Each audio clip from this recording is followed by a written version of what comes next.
Hello guys, welcome back. So ఈ రోజు మనం మాట్లాడేది Kolkata versus Delhi Capitals match. Finally Kolkata ఇంకో మ్యాచ్ గెలిచేసింది. ఇంకా మ్యాచ్ స్టార్టింగ్ నుంచి చూసుకుంటే ఫస్ట్ బ్యాటింగ్ వచ్చేసి కోల్కతాది ఉండే ఈరోజు. మంచి ఓపెనింగ్ స్టార్ట్, డీసెంట్ స్టార్ట్ అని చెప్పొచ్చు. ఇక్కడ సునీల్ నారాయణ్ ఇంకా గుర్బాజ్ కలిసి బాగా స్టార్ట్ ఇచ్చిండ్రు. 25 ఆర్డర్ రన్స్ ఇద్దరు కొట్టిన 25+. మంచి స్ట్రైక్ రేట్తో కూడా ఆడిన. పవర్ ప్లే బాగా యూటిలైజ్ చేశాను. అలానే రహానే వచ్చినాక రహానే కూడా అంతే రన్స్ కొట్టిండు. బట్ పవర్ ప్లే రహానే కూడా యూటిలైజ్ చేశాడు. మంచి స్ట్రైక్ రేట్తోనే ఆడిన, డీసెంట్ స్ట్రైక్ రేట్. ముగ్గురు కలిపి 70+ రన్స్ ఇచ్చిన కేకేఆర్కి. ఇంకా దాని తర్వాత వచ్చింది అంకురేష్ రఘువంశీ. ఫైనలీ రఘువంశీని పైన పంపించిండ్రు. లైక్ మొన్నటి వరకు ఇష్టం వచ్చినట్టు ఒకసారి 7th అని 6th అని, లేదా మొన్న అయితే ఒక మ్యాచ్లో 9th. సో ఈరోజు అయితే పైన వచ్చిండు 4th. మంచిగా 44 రన్స్ కొట్టిండు. ఒక డీసెంట్ స్ట్రైక్ రేట్ అని చెప్పొచ్చు. ఇంకా బెటర్ చేయడానికి ఛాన్స్ ఉండే. బట్ ఎప్పుడైతే స్కోర్ మంచిగా ఉండే కేకేఆర్ది, ఆ షాట్స్కి వెళ్ళేద్దుండే. బట్ ఇనఫ్ స్ట్రైక్ రేట్ కాదు. బట్ స్టిల్ ఆ 44 రన్స్ అయితే ఆ టైంలో నీడెడ్ ఉండే, అదైతే ఇచ్చిపోయిండు. దాని తర్వాత వెంకటేష్ అయ్యర్ అయితే చాలా డిసప్పాయింట్ చేసిండు ఈ ఇయర్. ఇంత లైక్ 23 crores, అది ఉట్టి ప్రైస్ ట్యాగ్ ప్రెషరా మరి ఉంది, లేదంటే మొత్తం ఫామ్ అయితే లేదు. ఒకటే మ్యాచ్ మంచిగా ఆడిండు ఇప్పటివరకు, అది బి గెలిపియలేడు అసలు ఎల్ఎస్జీతోని. సో వెంకటేష్ అయ్యర్ ఏం చేస్తాడో గోయింగ్ ఫార్వర్డ్ ఇంకా చూడాల్సిందే. దాని తర్వాత అట్లీస్ట్ రింకు అయినా బెటర్ ఆడుతుండే. ఇప్పుడు వెంకటేష్ అయ్యర్ రింకు చూసుకుంటే స్టార్టింగ్ ఇద్దరు ఆడలేరు. బట్ ఇప్పుడు రింకు కొద్దిగా మెల్ల ఒక్కొక్క మ్యాచ్తో ఆ రిథంలోకి వస్తుంది మళ్ళీ. ఇప్పుడు కూడా ఆ క్రేజీ రింకు స్టాండర్డ్ ఇన్నింగ్స్ రావట్లేదు కానీ, బట్ స్టిల్ బెటర్. ఈరోజు కూడా 34 రన్స్ ఏమో కొట్టిండు 25 balls.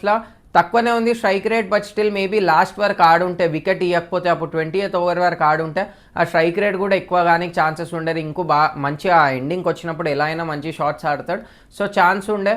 రసెల్ వచ్చి ఒక డీసెంట్ ఫినిష్ ఇచ్చిండు. ఓవరాల్గా వీళ్ళు 204కి క్లోజ్ చేసిండు 20 overs. అలానే ఢిల్లీ బౌలింగ్కి వచ్చేస్తే కూడా స్టార్క్ 3 వికెట్లు తీసిండు. మరీ ఎక్స్పెన్సివ్ వెళ్ళిపోయింది ఈరోజు. 43 రన్స్ ఇచ్చిండు 4 overs వేసి. ఆ వికెట్లు కూడా పైనుంచి ఒక గుర్బాజ్ది తీసిండు, వేరే 2 అయితే లాస్ట్ ఓవర్లు ఇంకా కొట్టడానికి పోయినప్పుడు బ్యాట్స్మెన్లు అప్పుడు వచ్చిన వికెట్లే. స్టార్క్ కూడా ఇప్పుడు కన్సర్న్ అవుతుంది ఢిల్లీకి. లైక్ పాస్ట్ టూ మ్యాచెస్ నుంచి అయితే అంత పెద్ద పర్ఫార్మెన్స్ రావట్లేదు స్టార్క్. స్పిన్నర్స్ బాగా వేసిండ్రు ఈరోజు. విప్రాజ్ రన్స్ ఎక్స్పెన్సివ్ ఇచ్చినా 2 వికెట్లు తీసిండు. అక్షర్ పటేల్ జబర్దస్త్ బౌలింగ్ వేసిండు. 4 overs 25-27 రన్స్ ఇచ్చి 2 వికెట్లు తీసిండు. సో వీళ్ళ బౌలింగ్ ఓవరాల్గా ఆ పిచ్ మీద 205 చేజ్ అవుతుందా అంటే ఆ పిచ్ మీద డ్యూ ఫ్యాక్టర్ పెట్టుకొని కావచ్చు. బట్ స్పిన్నర్స్ వాళ్ళ దాంట్లో బి కేకేఆర్లో మంచి స్పిన్నర్స్ ఉండే. ఆ డిఫికల్టీ ఎలా అయినా ఉంటుంది. అండ్ ఇంకా ఏ గ్రౌండ్లో చూసినా, ఎంత చిన్న గ్రౌండ్ అయినా పెద్ద గ్రౌండ్ పిచ్ ఎలా ఉన్నా 200+ చేజ్ చేయడం అంటే ఏ టీంకైనా కష్టమే. లైక్ ప్రతి ఓవర్లో 10 రిక్వైర్డ్ పెట్టుకొని పోవాలా, 10 రన్స్ కొట్టుకుంటా అట్లీస్ట్ ఒక బౌండరీ రావాలి. సో ఆ ప్రెషర్ ఎప్పుడు ఉంటుంది దిమాక్లో. అదే ఢిల్లీలో కనిపించింది ఈరోజు. ఢిల్లీ బ్యాటింగ్ స్టార్ట్ అయినాక కూడా అభిషేక్ పోరెల్ కానివ్వండి, కరుణ్ నాయర్, కేఎల్ రాహుల్ ముగ్గురు తొందరగా అవుట్ అయిన. ఫ్యాఫ్ డ్యూప్లెసీ ఒక్కడు నిలబడి. ఫ్యాఫ్ ఏమని చేయగలుగుతాడా ఈరోజు? లైక్ ఫ్యాఫ్ చాలాసార్లు చూసినాం ఇలాంటి మ్యాచెస్ ఒక్కడే నిలబడి గెలిపించాడు. బట్ ఈరోజు అన్ఫార్చునేట్లీ అట్లా చేయలేకపోయింది. 50 కొట్టిండు 30 balls మంచిగా ఆడిండు అంతసేపు.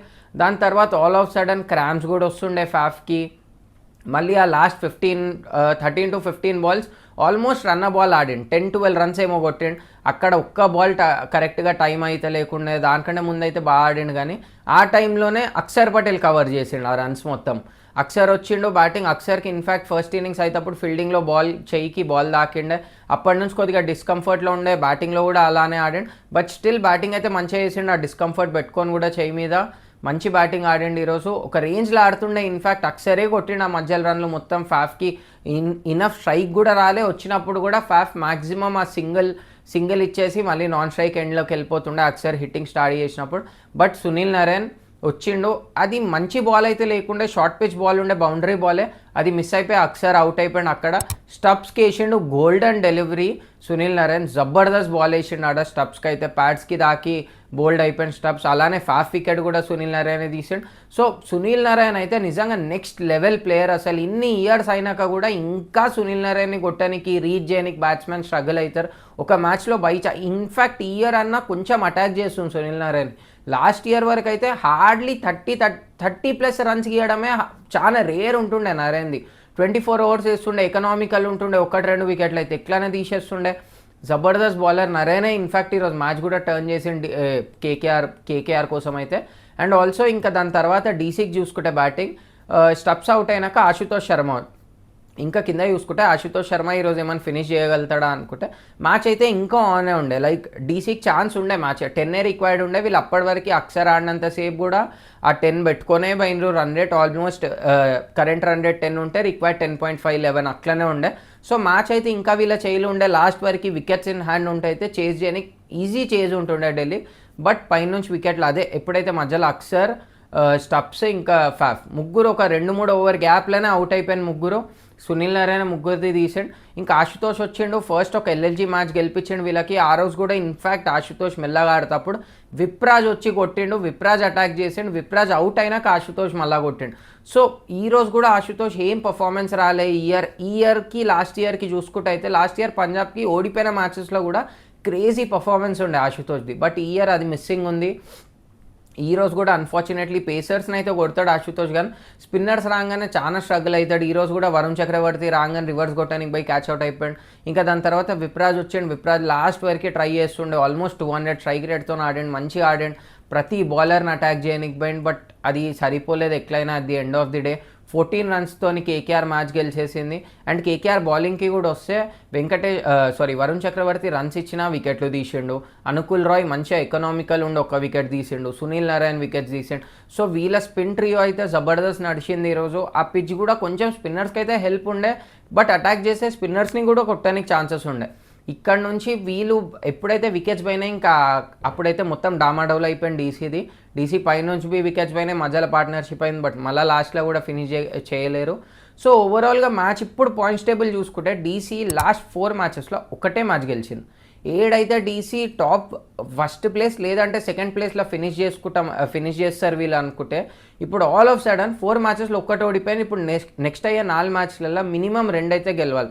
16 పాయింట్స్ కట్ ఆఫ్ పెట్టుకుంటే కూడా ప్లే ఆఫ్లో క్వాలిఫై కానికి ఇంకా 2 గెలవాలి. ఇప్పుడు 2 మ్యాచ్లు వీళ్ళు కొడతారా అంటే అది నిజంగా ఇప్పుడైతే డీసీ మీద అంత నమ్మకం వస్తలే. మేబీ వీళ్ళు రైట్ టైం లైక్ ఐపీఎల్ స్టార్టింగ్లోనే అల్టిమేట్గా పీక్ చేసేసి ఇప్పుడు మళ్ళీ డిప్ స్టార్ట్ అయిందా డీసీది అనిపిస్తుంది. నెక్స్ట్ వచ్చే మ్యాచెస్ కూడా కష్టం ఉన్నాయి వీళ్ళకి. పంజాబ్, జీటీ, ముంబై ఈ 3 మ్యాచ్లు అయితే కష్టం. ఇప్పుడు బై ఛాన్స్ నెక్స్ట్ మ్యాచ్ ఓడిపోయింది పంజాబ్తో, దాని తర్వాత మళ్ళీ ప్రెషర్ ఎక్కువ అవుతుంటుంది. ఇంకొక మ్యాచ్తో ప్రెషర్ ఎక్కువ అయితేనే ఉంటుంది. 3 మ్యాచ్లో 2 గెలవాలి, 16కి పోనీకి 2 గెలవాలి. ఇన్ కేస్ గెలిస్తే కూడా వీళ్ళ 1-2లో లేకపోతే 3-4 పొజిషన్లు ఉంటే ఎలిమినేటర్ ఆడి మళ్ళీ క్వాలిఫైర్ 2 ఆడి అప్పుడు ఫైనల్. సో అక్కడి నుంచి గెలవడం ఏ టీంకైనా 3-4లు ఉన్నప్పుడు కష్టం. సో ఢిల్లీని అయితే మనం మైనస్ చేసుకోవచ్చు. నా దృష్టిలో అయితే ఢిల్లీ కప్పు కొడతలేదు ఈ ఇయర్. అలానే కేకేఆర్కి వచ్చేస్తే కేకేఆర్ నిజంగా క్వాలిఫై కావచ్చు. ఇప్పుడు వాళ్ళకి 9 పాయింట్స్ ఉన్నాయి. 10 మ్యాచెస్లో 4 గెలిచిండ్రు. ఒకటేమో వర్షం వల్ల వీళ్ళకి ఒక పాయింట్ వచ్చింది, అది మ్యాచ్ కాలే అని. సో ఇప్పుడున్న 9 పాయింట్స్తోని నెక్స్ట్ 4 గెలిచిండ్రంటే 17 పాయింట్స్కి పోతుంది కేకేఆర్ అప్పుడు 17 పాయింట్స్తో అయితే మోస్ట్ ప్రాబ్లీ క్వాలిఫై అవుతుంది. ఎక్కడైతే టీం 16తో క్వాలిఫై అవుతుంది అనుకుంటున్నామో అక్కడ నెట్ రన్ రేట్ ప్రాబ్లం వస్తుంది. కేకేఆర్ ఇన్ కేస్ అన్ని గెలిస్తే అదొక అడ్వాంటేజ్ అవుతుంది వీళ్ళకి. ఒక పాయింట్ ఎక్కువ ఉండి వీళ్ళు డైరెక్ట్ క్వాలిఫై కావచ్చు, అదొక అడ్వాంటేజ్. మళ్ళీ కేకేఆర్ మ్యాచెస్ బి చూసుకుంటే డీసీకి ఎలా డిఫికల్ట్ మ్యాచెస్ ఉన్నాయో కేకేఆర్కి అలా ఈజీ మ్యాచెస్ ఉన్నాయి. ఆర్ఆర్ ఉంది నెక్స్ట్ మ్యాచ్, దాని తర్వాత సిఎస్కే, ఎస్ఆర్హెచ్. ఈ 3 మ్యాచ్లు కేకేఆర్కి కంపేర్ చేస్తే అయితే కోల్కతాతో టీమ్ వైజ్ చూసుకుంటే అయితే ఈ 3 కోల్కతా కంటే కిందనే ఉన్నాయి. వీళ్ళకంటే వరెస్ట్ క్రికెటే ఆడుతుంది. సో ఆబ్వియస్గా కేకేఆర్కి ఆ బెనిఫిట్ అయితే ఉంది. ఇన్ కేస్ ఈ 3 గెలిచిందంటే లాస్ట్ మ్యాచ్ ఆర్సీబీతో ఉంది. ఇప్పుడు ఏదైనా టీం ఆ 3 లైన్గా 4 మ్యాచ్లు గెలిచిందంటే ఆ 5th మ్యాచ్ బి కొడతారు వీళ్ళు ఎట్లన్నా, అప్పుడు క్వాలిఫై కావచ్చు. అవి ఎట్లా గెలుస్తుంది, ఐ మీన్ ఈ టీం అలా ఎలా కంబ్యాక్ చేస్తుంది అది ఇది అనుకుంటే మనం ఈ ఇయరే చూసినాం. ముంబై కూడా అన్ని గనం ఓడిపోయి ఇప్పుడు బ్యాక్ టు బ్యాక్ గెలిచింది. లాస్ట్ ఇయర్ ఆర్సీబీ అలానే గెలిచిపోయింది. సో చెప్పలేము ఏ టీంది ఎప్పుడు మూమెంటం చేంజ్ అవుతుంది. ఒక్క మ్యాచ్తో కావచ్చు. మేబీ ఈరోజు అదే డే ఉండే కేకేఆర్కి నెక్స్ట్ మ్యాచ్ గెలిచిందంటే వీళ్ళు కూడా వెళ్ళవచ్చు. డీసీకి అయితే చాలా పెద్ద కన్సర్న్. ఇప్పుడు ఇంకో మ్యాచ్ ఓడిపోయినంటే నాకైతే డౌట్ వీళ్ళు నిజంగా ప్లే ఆఫ్ పోతారా అని.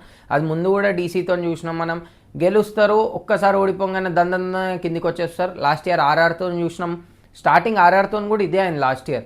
Right like early stage of the టోర్నమెంట్లో పీక్ చేసిండ్రు. ఫస్ట్ 7-8 మ్యాచెస్లో జబర్దస్త్ గెలిచిండ్రు అన్ని. దాని తర్వాత 6 మ్యాచ్లు ఓడిపోయింది లైన్గా. 6 మ్యాచ్లలో 5 ఓడిపోయినరు, 7 మ్యాచ్లలో 6 ఏమో ఓడిపోయింది లాస్ట్ ఇయర్. సో డీసీది ఇప్పుడు అట్లనే అయిందంటే డీసీ అయితే క్వాలిఫై కాదు. కేకేఆర్కి ఛాన్స్ ఉంది. హోప్ఫుల్లీ కేకేఆర్ ఏమని చేసి క్వాలిఫై రేస్లో అయితే ఉంది. ఇప్పుడు ఎట్లయినా చూడాలి ఏమవుతుందో గోయింగ్ ఫార్వర్డ్. అలానే ఇంకా రేపటి మ్యాచ్కి వచ్చేస్తే మనం Chennai super Kings versus Punjab. ఈ మ్యాచ్ చెన్నైలో ఉంది.